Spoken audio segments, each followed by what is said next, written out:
welcome to the Man United show. We are live. And as you can see, we have a jam-packed show tonight. We have German football expert Marie on, as you know from Marie's Bundesliga minutes. You got a lot of fans in here already, Marie. We have Hakeem. Yeah. He looks a lot happier today. Yeah? All right, we'll see. I'm not going to hold my breath on that. And of course, I'm joined by my co-host, Nathan Ellington. How you doing, Nathan? I'm good. I'm fantastic, to be fair. That's good. All right, it's a big smile on your face. And anyone who's joining us today, get your questions in. We've got a couple of experts on today. We've got Marie, of course, and we've got Alan on in a bit, who will be telling us about a little bit more in depth about Ralf Rangnick, as he's worked with him at Lokomotiv Moscow. But Marie, I've got you on because the Man United fans want to know what to expect from Ralf Rangnick. Yeah, I mean, I have to say congratulations. It is not an appointment I expected at all. I think it's a brave appointment. Mm-hmm. I expected him to go to some place like Newcastle United or somewhere where he has a project, when United is already the biggest brand in world football. So they're taking quite a gamble because he's known for attacking football. And in some ways, he's the father of German coaches like Jürgen Klopp, Thomas Tuchel, in the sense that he's a tactician. He likes attacking football, but also he's known as the professor in Germany because he doesn't have, he didn't win any Champions League titles or anything as a player. So he was one of the first players in Germany. I'm not sure about the English league, but he was really one of the first players not to have that background. And everyone was like, why does he deserve to be up there? And he was just sensational everywhere he was. He's a fan of really beautiful football. He likes possession. He likes attack. And he really likes giving youth a chance. He's helped build up Roberto Firmino at Hoffenheim, Luis Gustavo. Then later on at Leipzig, half of the Leipzig players that he formed are now in the Premier League. It's like Naby Keita, Timo Werner, Ibrahima Konate at Liverpool now, and of course Firmino at Liverpool. He's basically shaped like half of the Liverpool team. And so he's quite the catch. He's complicated as a personality. Okay. I think there'll be the odd scandal or two. He often clashes with authority. He has the kind of opinion that he's smarter than everyone else. And the problem is that he kind of is smarter than everyone else. So no one really likes him in terms of the management, but players swear by him. Players will go into battle for him. He's a disciplinarian. He disciplined a lot of players at Leipzig and Hoffenheim, but there was never any league, never any superstars complaining about him. He's a wonderful coach. Something that's interesting that I think not a lot of people know, and will be the last thing I say. When he was at Schalke, before he went to Hoffenheim and Leipzig and helped build up those clubs, he was at Schalke in the kind of golden generation when they had Manuel Neuer, Benedikt Höwedes, Julian Draxler, Raúl Huntelaar, Jefferson Farfan. It was a really attacking team, and actually they almost made it to the Champions League final if it hadn't been for Man United winning in the semi-finals. It was 2010 or 2011 that season. And he was so exhausted because Schalke is a very emotional club. Sometimes I compare it to Newcastle United in the sense that the fans will die for the club, but the expectations are always higher than the actual potential. And he was so exhausted that he actually quit. He quit before the end of the season with a burnout syndrome. And this was 10 years ago. This was a time, soccer is still kind of unforgiving about mental health, but this was worse at the time. And people thought he could never recover from that. Not in terms of his physical health, but that no club would ever give him a chance again. And look where we are now. So I think it's a really exciting appointment, and that I'll leave it there. All right, Marie. You can see we've got Nathan rubbing his hands. Hakeem's looks like he's about to burst. I can tell you, Jadon Sancho is singing right now. He's going to get everything out of Jadon Sancho. And again, with the kick in the butt, he might discipline Jadon Sancho a little bit because Jadon Sancho had the odd misdemeanor at Dortmund. But I think Jadon Sancho is someone who needs that, and he's gonna whisper in his ear and give him trust, and not no more of that wingback nonsense. He's really gonna use the players like they're supposed to be used. So you said about the youth that Man United fans should be excited about the potential of some youth being played in even if in this short spell that he's going to be in. Yeah, I think so, and I think I think maybe not immediately, because right now you have to get United out of the crisis, and he'll use some of the older players. But there'll be some players from the academy that even United diehards haven't even heard of yet, and he'll pluck them out and play them. Perhaps over I think the first few, he's got a few hard matches to begin with, so he needs to steady the ship, and then he'll give a chance to some of those young guys. But even the stars are all still really young. Just look at the wing, look at the attack. United has such an exciting young team, but they need confidence, and I think they also need a lot of discipline. And I think for that, Rangnick is the right guy right now. Yeah, and obviously it says there's a consultancy job after this. So I know previously in other jobs he's wanting to go upstairs as well and sort of do a bit of both. But do you see this as the perfect kind of role for him? He gets his 6 months and then he can see what he's got to work with, and then can consult Man United afterwards once the new manager's in. Totally. That's actually, he did that at Leipzig because he really wanted Julian Nagelsmann, and Julian Nagelsmann wasn't available yet. This was when Nagelsmann was like 28 years old. I mean, just think about that. Wow. And Nagelsmann was basically kicking ass at Hoffenheim, and Leipzig signed Rangnick, and he really wanted to install Nagelsmann, but he wasn't available yet. So he coached Leipzig for a year. I think this was in 2016 or 17. And so he's a great coach, but I think because of that burnout, it's hard. It's hard being on the sidelines, having the media all over you after every game. He's much more of like a visionary. So he likes being close to the players and sitting on the bench, but he's much happier restructuring the academy, like signing players from obscure leagues no one's ever heard of. So he's much more a sporting director and technical director in terms of his personality, I think. He's a gifted coach, but I think it's difficult because, especially at United, that will be a true test for him, because Hoffenheim and Leipzig don't really have that many fans. There's not that much attention, and United has like 1 billion or something fans. So I really hope he wins that first game, whether it be versus Chelsea or Arsenal, but he needs to win that first game to like calm the people a bit, and then he'll do really good work, I think. All right, Marie, that was brilliant. Marie. I've got people. I want some more. I don't even want to talk right now. Don't worry, Marie was only here for 10 minutes. I asked her for 10 minutes. I've given her 10 minutes. Okay, she's done us a favor. Marie, appreciate your time. Have a good evening. We'd love to get you on again to speak a bit more in depth about Rangnick. So thank you very much. And I'm just like, I feel like Jadon Sancho, the Bundesliga misses him. No one tweet me that Jadon Sancho is bad. Jadon Sancho is a legend. He just needs a good coach, and he will, it takes time to adjust to a new club. And watch out for Jadon Sancho, because I think he'll really benefit from Rangnick. Oh, the famous words from Marie. She knows. I'm excited. I don't even know why I'm excited here as well. Look what you've done, Marie. That's what we want to hear. If you want to catch Marie, we're going to put her Twitter handles in here during the show. So go and follow Marie, and she's very open to answering questions as well, especially about football. I'm just seeing a message here from King Dennis, the lawman. I'll just answer that. Yes, go for it. It's because he's a really difficult guy to work with, and because he's kind of a smartass. So he almost got the job at Milan. I think this was 2 years ago. Then he almost got the job at Schalke in the spring. But football is still such a hierarchical world, such a hierarchical industry where people don't really want to budge, people on top. And he's a massive threat because he goes to the club and he just cleans the shop. So that's why I'm saying it's actually so brave, and I really respect United for appointing him, because he's gonna like step on a bunch of toes. He's gonna step on Woodward's toes, the Glazers' toes. It's gonna be uncomfortable, but it's a very brave appointment. Brilliant. That's exactly what these fans want to hear. This is what these two want to hear. 100%. Marie, once again, thank you for giving up your time. We'll speak to you soon. Right. Happy Thanksgiving, Thanks, if Marie. anyone's celebrating. Thank you very much. Take care. Enjoy yourself. Oh, Boys, lovely. Okay, we're going to get Alan Moore on afterwards. All right. Slow down. I can feel the excitement in the room. It's radiating right now. The comment section, get your questions in. We'll put your questions to Marie as well. You can go and ask Marie any questions you want. I'm going to put her Twitter handles in here so you can go and find her. Alan Moore will be joining us very soon.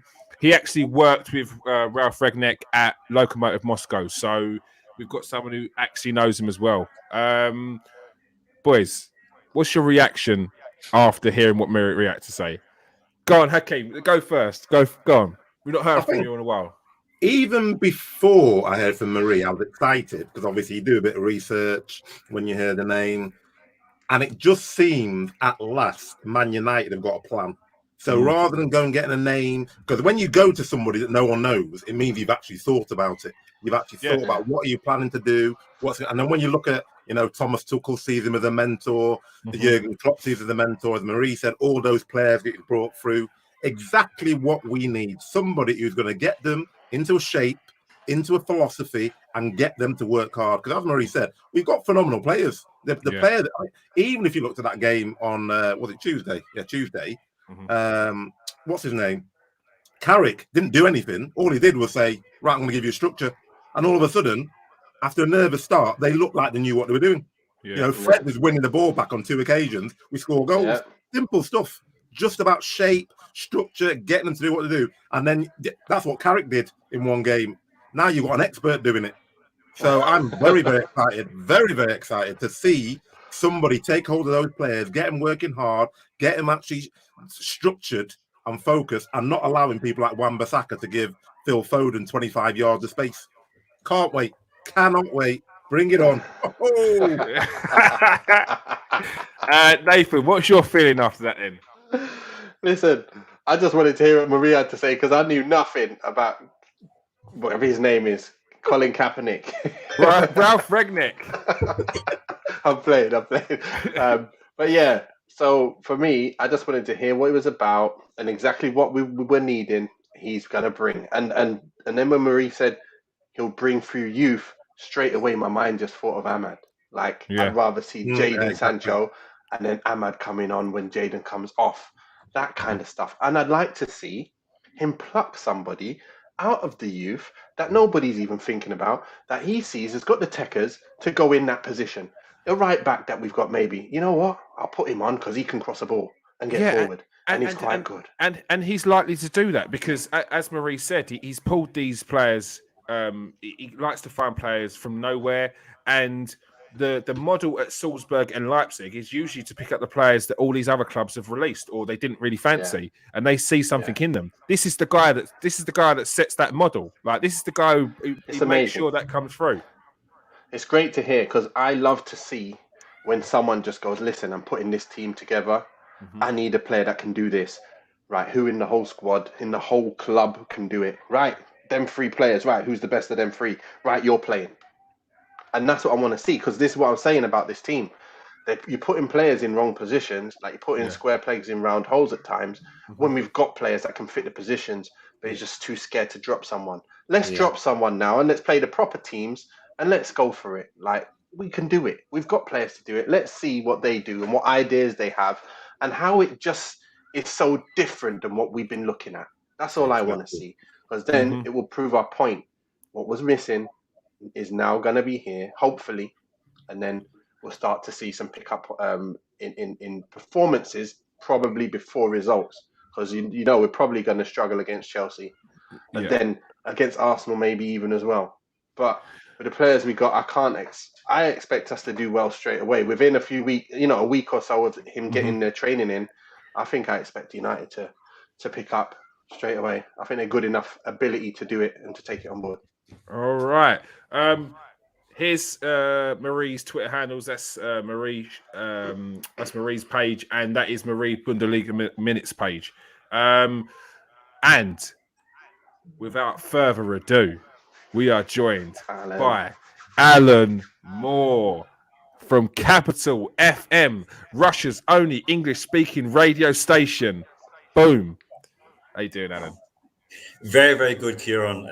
Really enjoyed it. I was watching off studio. Now we're in studio, and delighted to see Nathan and Hakeem as well.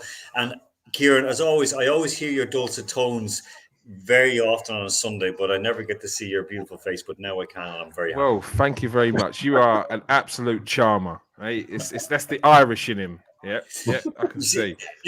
We're matching up because this guy here is half Irish as well, guys. So don't let him fool you. Yes, I am. Yes. The name is not just a fashion label. The name, it comes from heritage. So, You're about to get mobbed, Alan, because I've got Man United fans in the comment section. I've got two here that's absolutely glowing after hearing Marie's reference. So, Al, tell us some more, Al. Tell us some more. Alan, tell us a bit about Ralf Rangnick. What should the Man United fans expect from your insider view? Well, glowing is probably not the best word to use. Okay. From someone who used to work with Red Bull. So we'll move on quickly from that. Well, I'll break it down very quickly. He came into a club that were about Lokomotiv Moscow, who I'm 14 years dealing with them, like either in a media capacity or in a work professional capacity. From working with the commercial department, working on special projects. For example, the Old Railways Cup, when we had AC Milan, Chelsea, and Sevilla all came over for a weekend tournament. It was amazing. But so, I sort of like seen what we call here in Russia inside the kitchen. And before he came in, because I was kind of a little bit outside it when he was coming in, because they kind of did a massive like purge of people, pros who you'd have heard like with us in studio on Capital and also within the club before they left. So anyway, long story short is that there was a friend, or say an associate of Roman Abramovich, was put onto the board of directors. Roman Abramovich, now this is last year during lockdown, and sort of as lockdown progressed in 2020, that he was going to be buying a stake in the club. But one of the things to do that was to make money, was to move the club from the current base in the east of Moscow, which is a very, a working class area of Moscow. Gorgeous area of Moscow. I worked out there. It was the first place I lived in Moscow, like the next metro station. Mm-hmm. So basically, Abramovich and his associate, they fronted up cash to basically get the sales rights on the whole land and so on. They did a deal to move the club to the Luzhniki Stadium. They already signed a 10-year training lease on fields there for them to train on. And basically, so that was sort of the background to it. The mayor of Moscow then, this like May, June, turned around and said, no, like, you're not as owned by Russian Railways, it's public land, it's a huge facilities, it serves the community, and that's it. But at the same time, they'd also paid a huge wage to get Rangnick in. Now, he's on, at the time, it was estimated around $3 million a year. Mm-hmm. He's paid more in Lokomotiv than any of the first team players. So wow. he came in a huge amount of money. He was opened about 30 million this summer alone in a very, very short period of time. That's only on transfer fees. The agents' fees were published and it was the same again. So, I mean, that's not too unusual. It's not a huge amount of money, but in Russian football, it was a lot. Mm-hmm. And the players he got in, they haven't been performing. I mean, they went down tonight 3-0 to Lazio. 0-0 at half-time, then they lost 3-0. At the same time, the senior players in Lokomotiv, I'll name a couple who I'm let's say personal terms, like Fyodor Smolov, the ex-Krasnodar. He also played with Celta Vigo in Spain. He's played for the Russian national team. Mm-hmm. They didn't like dealing with Rangnick because they felt that he was wrong for the club. One of the first things they did was they removed a very successful Serbian coach who'd won them the cup, who'd actually stabilized the club, who came in last year, right after lockdown, when we returned to play in 2020, a guy called Marko Nikolic. He replaced Yuri Syomin, who's a legend, the only league-winning coach Lokomotiv I've ever known. And it was a huge scandal. But he won the fans over. He put in a very pragmatic approach, brought through young lads, wanted... And the fans, he grew on them. As soon as he was removed, Rangnick brought in a friend of his called Marko Gizdal, who had, he managed in Cologne. He's not a bad coach in any way, shape, or form, but for the level that Lokomotiv were aiming to performing in the Europa League and so on, he was very far off. And as most of the players said, he never really showed up. He never did very, very much. And Rangnick was always in the background telling what to do. So last Saturday, I was there with my little lad. They played Akhbat Grozny. Grozny, one of the worst road teams in the league. Very bad away from home. But they beat Lokomotiv, who won. Now, fairness, Loko were down to 10 men. They could have won the match. They were fairly unfortunate. However, the choice was made by Rangnick. He said it that no, we decided to rest our best players for Thursday night. And this is in a moment where Loko are in a fight to finish in the top. Well, they won't win the league. Zenit have won that already, but they'll finish in second or third. So it just didn't go down too well. No, and it looked bad for the fans. And when I saw, we're more than 5 years on, 5 and a few years on, in 2016 May, the last game of the season, there were just around 5,000 fans in the stadium. I remember it holds about 27,000, 5,000 fans in the stadium. The people, the fans who were protesting against the club at the time, they were set up by police. The club ordered the police to get the fans out of the stadium. It was chaos. And then it was the same night. 5,000 less in the stadium. It was a lovely timing for the match. It was a 4:30 kickoff, so it was ideal, perfect for a Saturday evening. I was there with my little fella.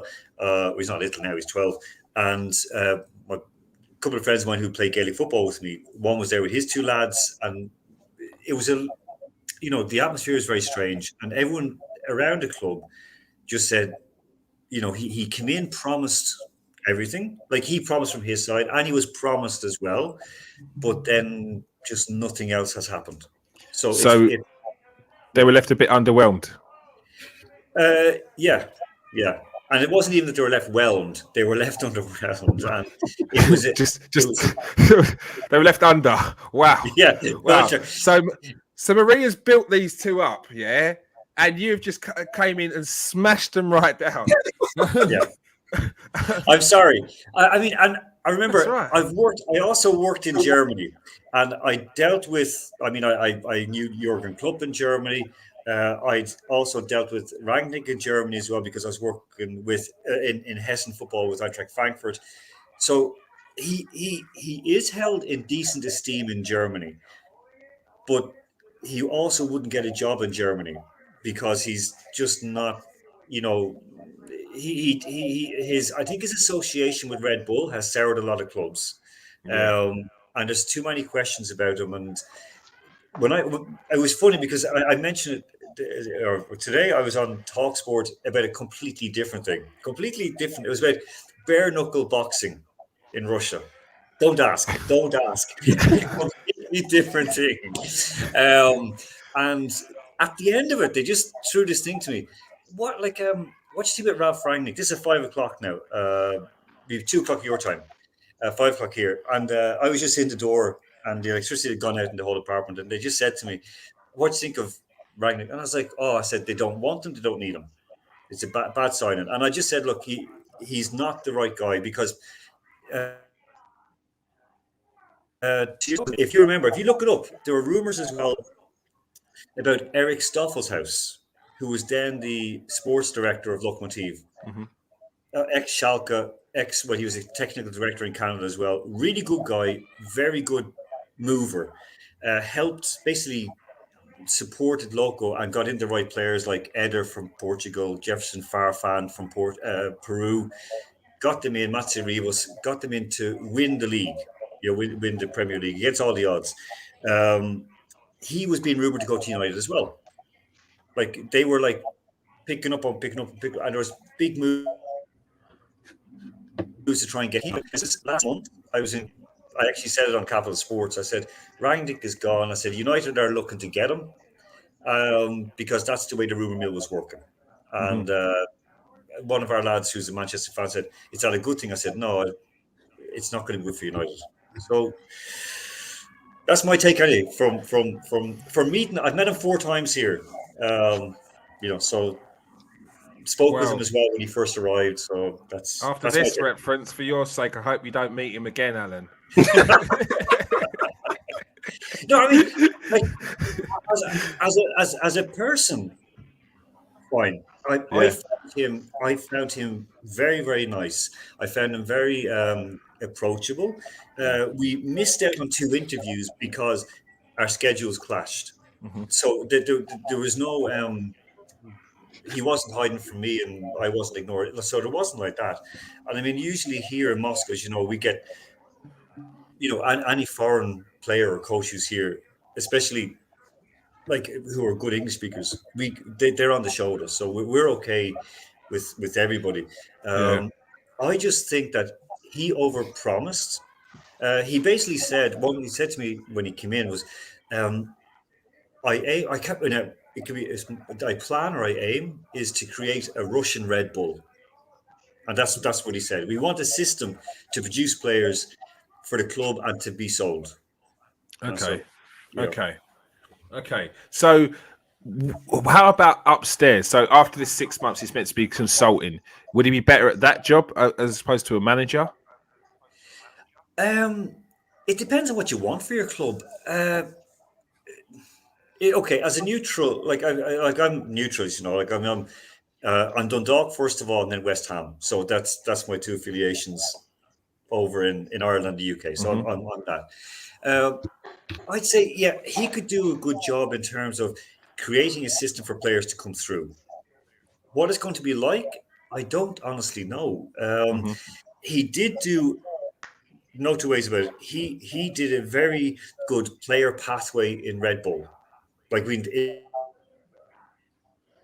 wasn't just the scouting networks to the development, but he did a very, very good job. He also had a lot of close contact with people within Red Bull who will be question marks about, but that is a side issue. That's not like, what he did. He built himself a footballing pathway. He's very good at identifying players for certain positions. He does know that he has developed a very good contact network and so on. So I don't know if he's the right. Would it be enough? Does it show ambition to come in just for 6 months as a manager of let's be honest, a super club? Nathan, you've played against United. You know what they're like. It's something completely different. Something that no matter as much as you say, okay, Liverpool are a global brand and so on. United are United, and they've been like that since I remember. Even when they weren't doing that well, but they were United. That they were huge. Liverpool were always good, but United were just something different. So I think the question mark has to be, why would he come in for just 6 months? What's in it for him? He's given up around what? So be around just over £2 million a year contract here. Paid more than any of the top players in the club. And there's internationals in that team as well, Russian internationals and foreign internationals. That's the question I asked myself straight. Was like, why would he go there? I would say, go on, Nathan. What would you say? Yeah, well, I think, look, he's coming in interim to kind of see what they got, see what he's got to work with, and then he's going to probably go upstairs and then oversee how everything is. That's what it sounds to me like. He's now going to be able to say, listen, this is how it's all going to work. Like, as a long-term plan, I'm in charge of this. Hopefully Pochettino comes. He's the man who's going to bring the great football, but then he's going to oversee it all. So now you've got 2 people that are really experienced and play really good stuff, and probably obviously agreeing the type of brand of football that everyone wants to see. So for me, I'm buzzing about it. From what I've heard, I know it's kind of like 2 kind of sides to the story here, but it's to me, I'm still really, really happy because from what we were, that took us to a certain point. I think these guys can take us to the next level. I think we've already got most of the players in, so it's not a very difficult job to go and bring in your 1 or 2 or 3 players to really add and make it a fully fledged machine. I think that's what United need to be, able to destroy people with your fullbacks, able to play that central defence midfielder, and that I think everything else is there. I think it'll be cool. I know where you're coming from, Nathan, and I think that exactly what you're saying. There's a huge amount of it is true. It is true. Everything you said is true. The one question the second question, like I said, why would you do it for that? Like, give up a job with he was on a 4-year contract with Lokomotiv. So if they wanted to fire him, he was going to get paid big time. You set for life no matter what. So he comes across, gets a 6-month job. Okay, he'll move upstairs. But that also then we saw that with David Moyes and Alex Ferguson. Ferguson hands over the reins to this young guy. 6 months later, he's gone. And there had to be a moment where Ferguson's like, lads, I'm back. And this is it is a kind of saying, like, I'm from, Kieran knows where my family are from. It's from a farming area north of Dublin. And we'd always said that you can't have 2 bulls in one field. And that's, if he gets for example, if he wins the FA Cup, if he goes on and wins Europa League, for example, that's what the interim thing sort of is wonder about. I think Pochettino. I don't know if Pochettino is going to be brilliant for the club. I think he's a fine manager.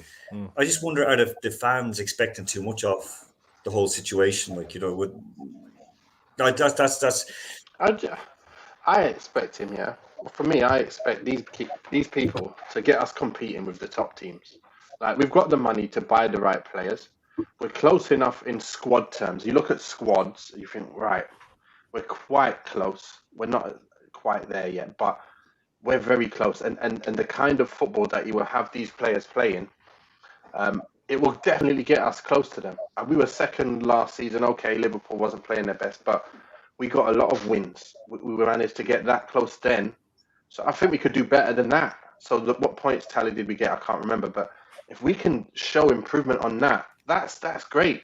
That's all I want to see, that we're close to being up there with Man City and Liverpool, because they're way off from us right now. Way off. We need to close that gap. And if we can see that closing, I'm happy. Right now, we're going away from them, miles away. We're traveling that way while they're traveling that way.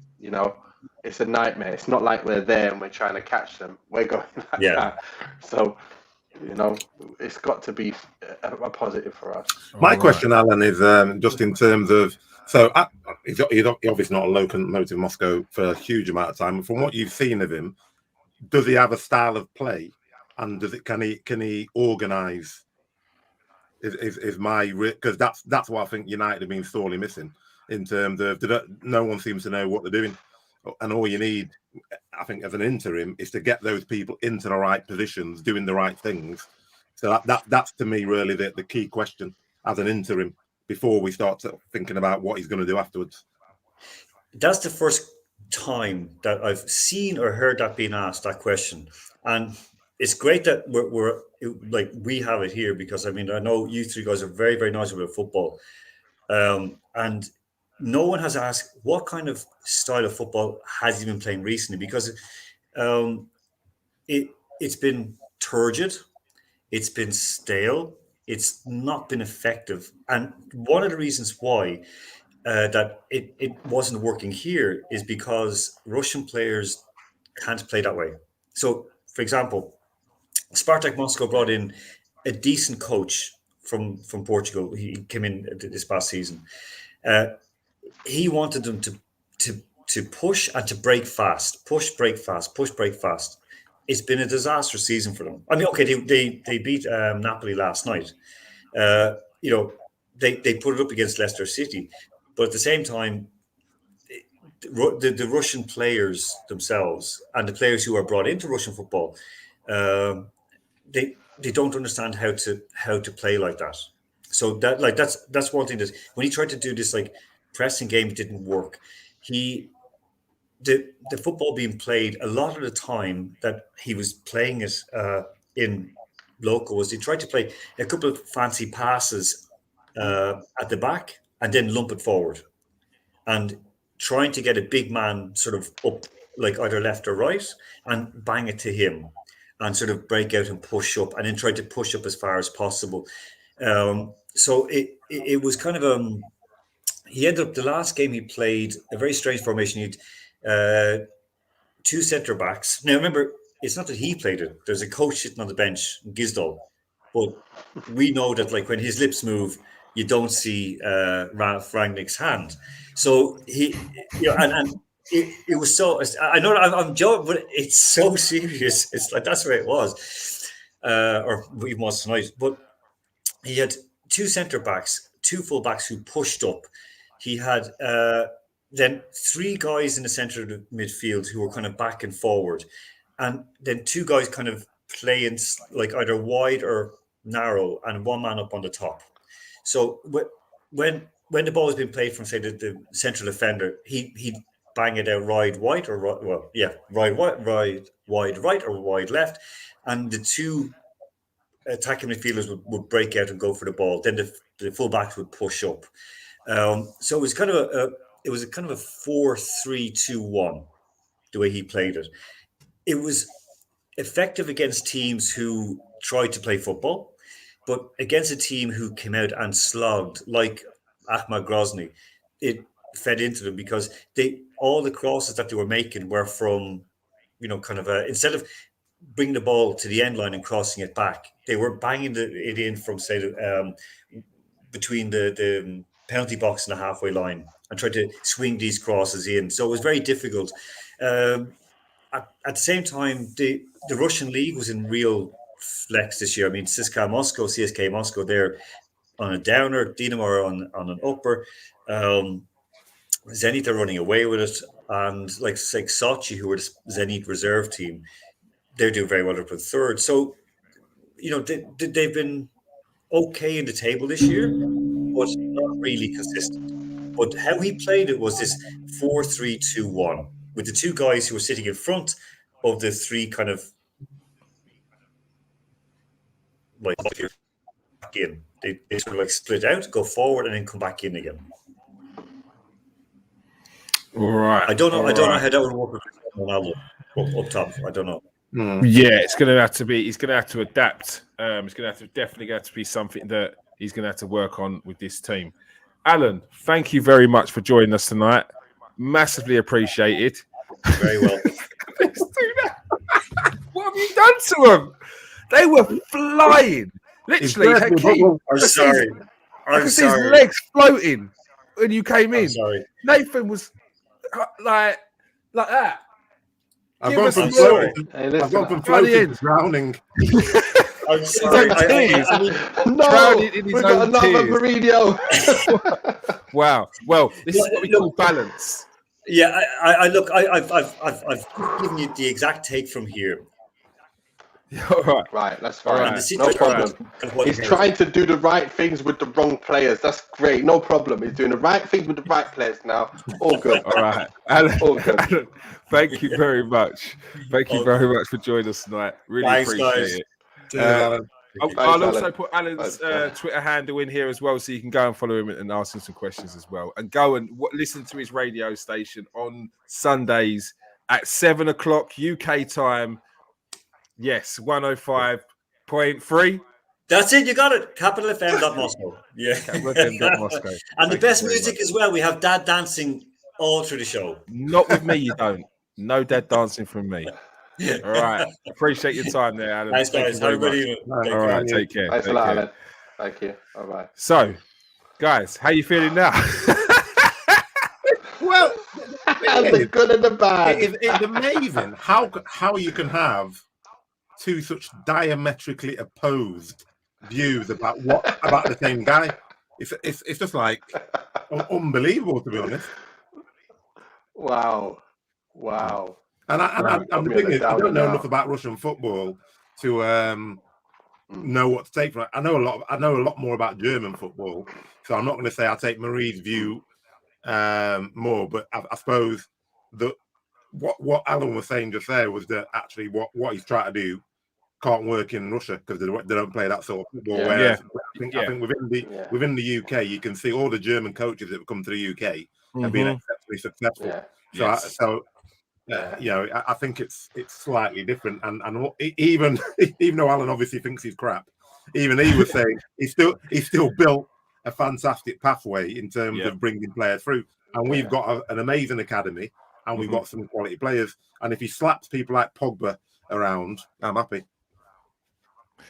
You know what? You're damn right. But here's something to think about. When he started saying that, it made me think about Guardiola. When he first came to City, he tried to play his tiki-taka football. And he had, remember he had, was it Sagna? What's the defender who came from Arsenal? Yeah. So he was trying to get him. He was trying to get him to play this expansive kind of football. And he was thinking, no, you can't really do what I want. And then there's a few other players in there that couldn't do exactly what he wanted to get the football to the level that he wanted. So then he just brought new players. That sounds like what he was doing in Russia, but not bought new players. He just had players that's just not good enough to do it, or don't know how to do it, don't know how to take it on board. And he's like, well, this is the football that I play. If you guys can't do it, you can't do it, but you're gonna have to do it because that's the way I play. And obviously, you can't just go and buy big players. So bring him to United. Let's let him go and do it here. He's got the players that can take on a ball. He just needs to take a look at Van der Beek and go, listen, you're playing midfield for me. You'll do for me, lad. You're playing. That's for sure. All right. We're going to go to the comments quickly because we've got Marie from the block. Marie here again. Good vibes, untrue. The German clubs don't want Ralf Rangnick. From 2020-21, he talked to Eintracht Frankfurt, Schalke, Hertha Berlin. Rangnick choked his negotiations because he wanted too much power. And I've heard that before as well. He does want too much power. He wants it from the top to the bottom. Understandable. He's an old school kind of manager. He wants to see the youth come through the ranks. And is that such a bad thing? I don't think Man United would have kept him on for 2 years and in a consultancy role if they didn't want that there. If they didn't see that was the side of him that they potentially wanted. And they wanted a younger manager who he could work with. And I'm sure if Poch does come in at the end of the season, he would appreciate a manager who's going to bring in the players that suits his style, that he didn't get at Tottenham. I mean, look at Levy. He took Tottenham from a team who were a Europa League team to a consistent Champions League team and a team that top performance. Yeah, was competing for the title, Champions League finalist. And then the thank you that Levy gave him was buying one player. I think the interesting thing from my point of view is number one, is interim. So I think that's what we have to remember. Number two, he if you look at him and Poch, or him and some of the other people, not Zidane, but some of the other people that have been mentioned, they have a similar philosophy. So if you've got like a consultant director of football with that philosophy, and you've then got a manager with that philosophy, again. Exactly. Even if they get it wrong, it still says to me, Man United are now finally thinking about the way they're trying to manage the club. And whatever you say about him, he's still more successful than Michael Carrick, Darren Fletcher, and all those boys they've won nothing and they haven't got philosophy. And I'm not saying that to slag him off, but it's just like this guy's more of a footballing man who has an identity, and he's done it at many different clubs. Notwithstanding Lokomotiv Moscow, but he actually seems to understand how to play football. And if you read what people are saying about him, and certainly what Marie was saying about him, it would appear to me that Alan is in the minority. And I don't know who's right, but Alan's certainly in the minority when you start researching about him. Mm-hmm. Yeah. And I think, like you said, it's more from a Russian perspective and what he's seen since he's gone there to Lokomotiv Moscow. And I'm sure this is a man who's been out of the game for a little while. So as another thing that was alluded to was why is he not in the job? Could it be because he burnt out before and clubs don't want a manager who could potentially burn out? And he's gone into a new job promising the world, which he would do, and he couldn't deliver because that wasn't the style of football. Marie also said, I wouldn't worry too much about the German clubs disliking Red Bull. That's more of a fan issue. Marco Rose, Jesse Marsh, Adi Hutter. Why are you doing this to me? Joachim Schneider, Marcus Klosch, GM of all the Red Bulls. I think I smashed that there. That weren't bad. And he was asking the style of play he plays. Just a second. Because there is actually something out about his style. Let's go back to here. Rangnick says, It's high pressing, counter pressing football. I would say fast, proactive, attacking, counter attacking, counter pressing, exciting, and above all, also an entertaining style of football. Jürgen, like myself, we like to press high. And if you watched yesterday's game against Man City, especially in the first half hour, you could see that Liverpool was trying to press very high with the back four almost on the halfway line. And this is pretty similar to my approach. On the other hand, we are not big fans of square and back passes. The goalkeeper should have the fewest contacts because in every league in the world, the goalkeeper is not the best football player on the pitch. So for that very reason, he should not have the highest amount of contact. So we do not like back passes to the goalkeeper, neither do we like square passes. It's Lovely. All right. So Lovely to hear. there you go. It's high pressing, counter pressing, high impact, low impact, spin around, stand still, don't stand still, jump up and down. It's confusion as ever, but mate, it sounds that good. is high intensity. Now, get in your face. Now, young Arsenal fan, this bitterness is not becoming of you. You just stick with Arteta and everything will be all right.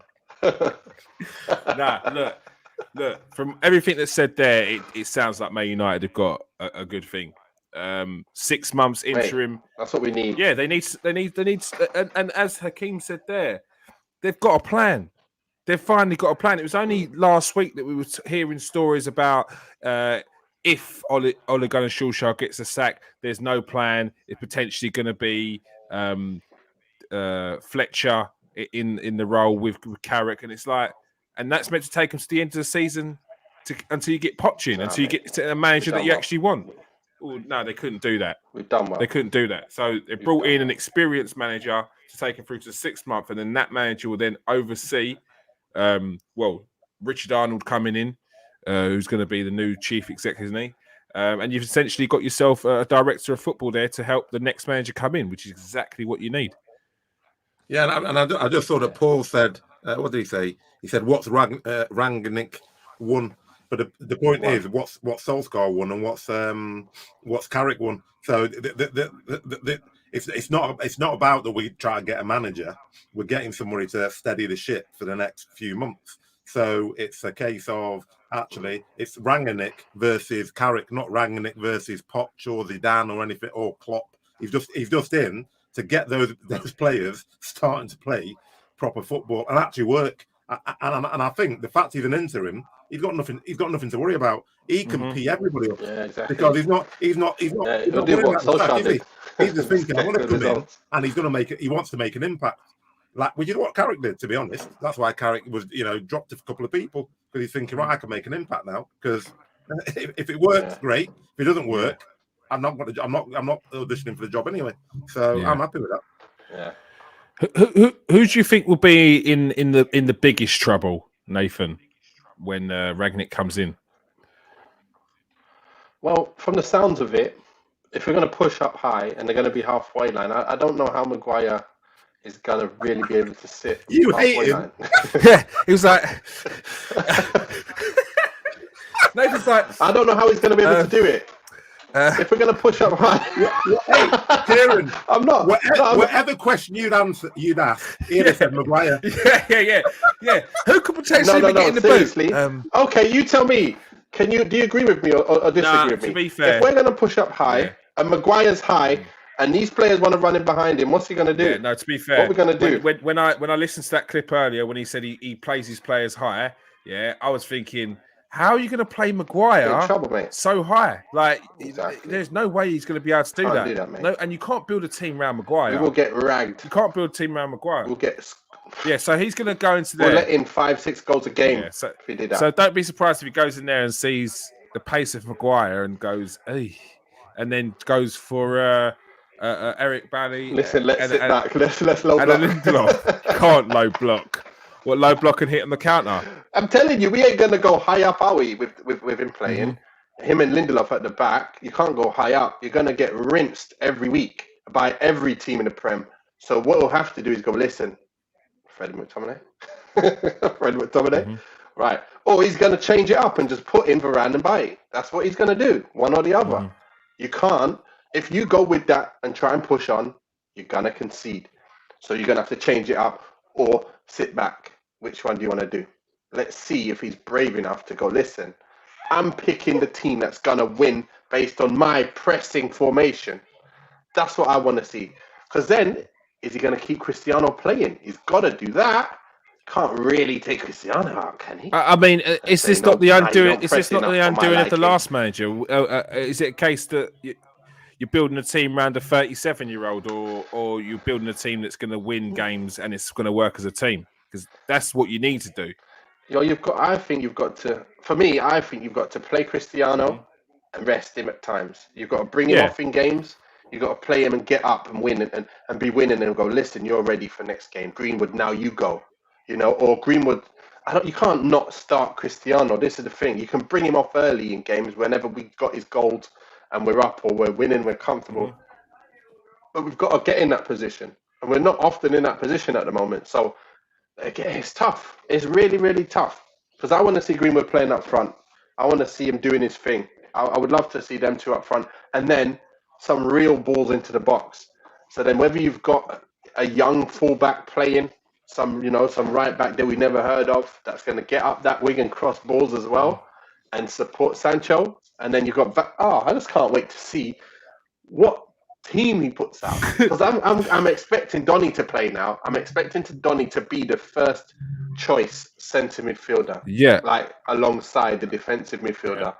I'm expecting I was just about to say, so Hakeem, you expecting to see Donny play? This is a lifeline for him. Potentially could see him have a career at Man United. I think so, because if the only midfielder, if I'm taking out Bruno and Pogba because they play higher up, if the only midfielder who can hold the ball and distribute it. So Fred, as he showed on Tuesday, can actually tackle, and when he's just tackling and giving it short, Fred's fine. McTominay's like a headless chicken, unfortunately. Exactly. He just runs around. He doesn't. I've been watching him. He doesn't really do anything. Vidic is past it. Vidic, 20 minutes, and he's good to steady out a game. But you need someone like Van der Beek with Fred and allowing the creative players, because Van der Beek is that perfect link, because he can get the ball deep, he can get it, and then release it and pass it about. So I actually think if you're talking about pressing, I think Pogba's not playing at the moment, but I think he's going to be one of the first casualties because he doesn't put in the work, does he? Yeah, he can't. So he can't press, and he hasn't got the legs, and he doesn't want to press. So I think Pogba will be a casualty. Depends how much he wants to really make a difference, because I would agree with you, Kieran, that you can't build your team around a 36, 37-year-old, but he's not here to build a team. He's here to get a mentality into the team where they start. It's not even about, because I saw Paul saying I mentioned winning. I actually didn't mention winning. That was Nathan who mentioned about the winning. I've been consistent talking about the strategy, the plan, the shape, which is more important. And that's more important. Because I'm not looking at that team and thinking, we're going to win something this year. We might win a cup. We might not win a cup, but we're not going to win anything. I don't think he's coming in. I don't think he's coming in to win the league. He's not been brought in to win the league. He's not been brought in to win. I think he's brought in to stabilise this team, because you've got an inexperienced coach in there who's going to take over one of the biggest clubs in the world. And you can't go through that same motion again. You can't. You've just seen that. You just seen that with what Ollie's done. You can't do it again. I think Paul's trolling me because he's just written, "You're right, Garth," but whatever his name, I think whatever his name is, me, has said he is Kaepernick. He is one more than Carrick and Ollie. So you're quite right, Paul. I don't know a huge amount about him, but I did read about him before, and he has won more than Carrick and Ollie. He's won about 3 trophies. Yes, he won the German Polka Club, isn't it? He's won the Austrian League with Salzburg. So there you go, Paul. I'm sure you write something else in there, but so he definitely won more than Carrick, because Carrick's never won. Has only ever won one game. He's only had one game in charge as a manager. 100% record. Don't knock it, Hakeem. 100% record win rate. Pochettino, is he the guy to take over long term after this? Is he your man, Nathan? For me, yes. Reason why, I've seen the way Tottenham were playing, and they were playing some amazing stuff. I don't care if they didn't win anything. They got to the Champions League final. It's only because he had to put Kane back in, I think, was the reason why they lost that game. I think Son was doing absolutely amazing. They had a great kind of counter-attacking speed to them. Kane come back after being injured, and he kind of ruined the flow a bit. He needed time to get back into his flow, and obviously it's a final. He had to play him. But again, that's one step away from winning something. I don't really care about that. Has he won or has he not? Because when you look at other managers, they've won things. They came here, didn't do nothing for us. Didn't do enough for us. So at the end of the day, someone's got to start somewhere. And when you see what they're able to do with a certain bunch of lads and able to implement his exact imprint of how he wants football to be played, I know if he tries to get Man United playing that kind of football with the boys we've got, man, I remember when I was thinking, Martial, you're not really going to do well for us because Jose's got you doing all this defending. Yeah. I said, please, just go Spurs and go and kill it because you'll do really well under Poch. That was all I was thinking. He would do well under Poch because you'd have him playing a certain way of football. Yeah. And I just think he'll get the best out of the players. I just think he really will. And if they're not the right players, he'll have to go and buy players. And he'll have the money to now go and do it. It's like having Championship manager and going, right, let me just put all the money up. You did the edit sheet, didn't you? You definitely did the edit sheet. Yeah. Yes. Did anyone know about the other cheat? I put myself as 90. Did anyone know about another cheat where the old cheat, in Champ Manager, you used to put in your bid 100 mil, and then, see, Hakeem knows. And then when it comes to the negotiations, you'll go back into the offer the fee, change that down to whatever you wanted, and then do the negotiations, glitch in the system. Good night. Yeah. Just revealing my cheats. Back and take back end. Everything. That was cheating. All these people potential. Nah. Top potential. Yeah. Move Ronaldo to Man United. I don't think you lot are ready for an online champ game. Football Manager 2020, 2022 with us. What a game that was. Game over. Oh, what a game. Okay, before we go, is Poch your man? Is he the one you want to take Man United forward in the future after this season? It's a very interesting question because I've always had a doubt in my mind because managing bigger clubs is always a lot harder than managing a Tottenham. But I'd have to say, as Nathan has said, if he can get Man United playing with the same intensity and quality as Tottenham, well, we've just got better players. So we'll be better. My only concern is I look at Paris Saint-Germain and I don't get excited. They're going to win their league because it's an easy league. But I watch them and I think, are you going to win that? Well, I look at that and I look at PSG and I think, has he done with PSG what he did with Tottenham? Because there's certain managers who are perfect for certain type of clubs. And I think at Southampton, he was great because he hasn't got fantastic players. He can get them going. He was great at Tottenham. The question is, can he do the same thing with the likes of Cristiano, the Sanchos, people who are big names already? So that's my only question mark. I think it's a little bit different at Man United to what it is at PSG. PSG, although they've been around for a while, they're a team that have been rejuvenated by oil money. Whereas Man United, you kind of got to go into that club and humble yourself. And if you don't, you learn very quickly that you're not bigger than the club. Whereas at PSG, I feel that there's a lot of egos in there who probably feel they are as big as the club and as big as the manager. And in no uncertain terms, anyone that goes into Man United and thinks they're bigger than the manager doesn't last long at all. And Poch will have that backing from the people above, Alex Ferguson, whoever's there, because they know the history, and you have to respect the manager who's in there at the time. So, yeah, I think also the PSG thing is, you're right. It's a different kind of club because I think you will get the respect, and I think I'm not going to say we've got better players than PSG because some of their players are awesome, but I think our players are completely underperforming. And actually being able to come in and just get them to perform, and some of the people that he pulled out at Tottenham, if you look at Dele Alli, for example, that man was absolutely on fire until he left. And then if you look at PSG, Thomas Tuchel didn't exactly succeed there, and now look what he's doing at Chelsea. So I think PSG is like a dead zone for managers. There's not a great bit. I don't think of anyone who you look at and think, oh yeah, they were phenomenal at PSG.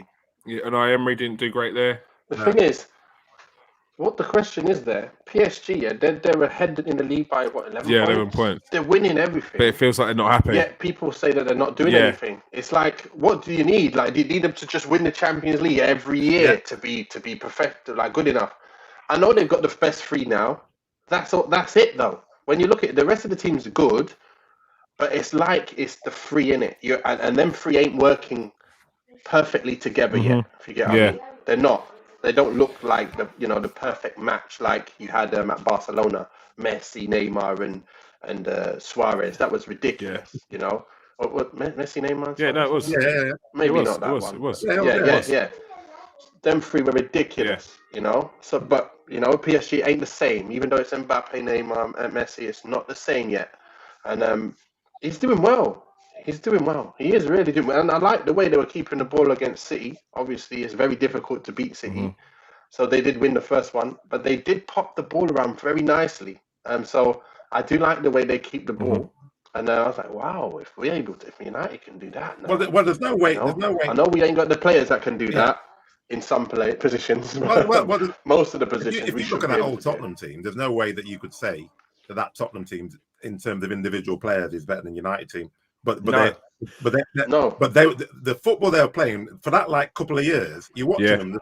Bloody, this is unbelievable football. Yeah, and if you listen to the players' testimonials of Poch, they all said when he first came in, it was horrible because he makes them work like dogs because they have to have the fitness levels. Same with Southampton. Luke Shaw said it, and I'm sure I haven't read the article that Luke Shaw put out the other day because he mentioned about Poch. But there was something when he first when he was at Southampton about Poch, and he said he works us like 2 sessions like dogs. We're training, running, lovely, and because what he wants people pressing, he wants people working hard for 90 minutes. But then on top of that, he adds the exciting football. It's good football to watch as well. So yeah. I think Poch is the man for Man United. He wants Man United. Man United have wanted him. It's that Man United starting that feeder club with Tottenham again. It's gotta happen. It's gonna happen. All right. It's gotta happen. All right. It'll be lovely, man. It'll be lovely. I'm telling you, it'll be lovely. It will be.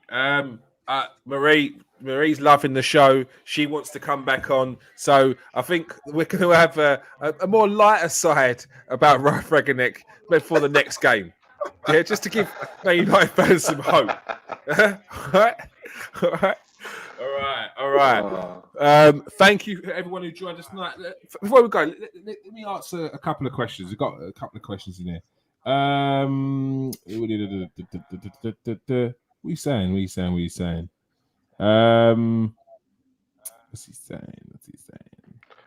They're a very good team, Ken. Dennis. They're a very, very good team. Yeah, you're right. They have some ballers. It's just more about the team kind of cohesiveness. Yeah. It's weird. I don't even know what it is. When you watch them, you just think there's something not there about them. I don't know what it is. It's weird. But they do have amazing players. Totally understand people's apprehension of Ralph's football and that. And it might not be 5-star football for 6 months, but he's going to go through the dressing room and sort that out. Sort that lot out. He will. I think that's what people were saying that Ole Gunnar Solskjaer wasn't doing. He wasn't. He made friends. He wasn't dropping anybody, was he? Wan-Bissaka, and I'm not just picking on Wan-Bissaka because everybody's had shocking seasons. Wan-Bissaka has possibly had the worst game I ever saw any professional football have against Phil Foden. They were waxing lyrical about Phil Foden. Phil Foden was standing in 10 yards of space every single time. And I'm like, what's the manager said it to him at half time? Because even at like Sunday League level, you'd have been pulled off. They'd have said, get off. You're not doing it. And they put someone on who can actually mark Phil Foden. So I think Ollie, unfortunately, had his favourites. And it didn't matter how badly they played. That, like Maguire, as Nathan said, he's had a shocking season, yet he's still the first name on the team sheet. That is demoralising to any other player who's sitting there like Van der Beek thinking, hang on, these guys are shocking. Yeah, I can't even get a game. It's just like, well, how do you motivate the team if you're doing that? It's just madness. Exactly. Yeah, totally agree. And I've been Champions League. Yeah. I've been playing Champions League, and I can't even get a game. Yeah, exactly. You know, it's gone anyway. It's gone. So hopefully now we'll see those players who are superior in technical ability get into play. All right. And superior in other ways. All right.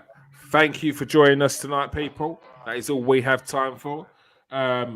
Jam-packed in the comments section. We had Steve in there. We had Paul in there. Anthony's in there. The Lawman. Garth, as always. Connor trolling everyone. Ragneck's at the wheel. Fiore. Don't think I've seen you on here before.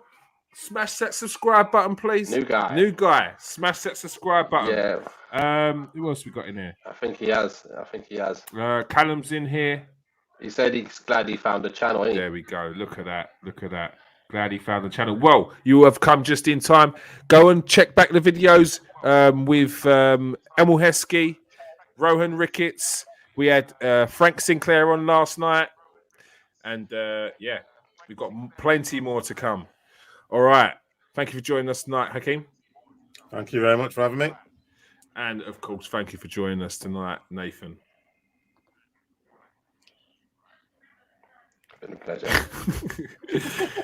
He's happy. All he's thinking about Marie's one. He's gonna replay Marie's bit at the start. That's what it is. He's gonna replay Marie's first 10 minutes. Yeah, exactly. First 8 minutes was lovely. All right. It was lovely. Thanks for joining us, people. Peace out. Stay safe and wash your hands.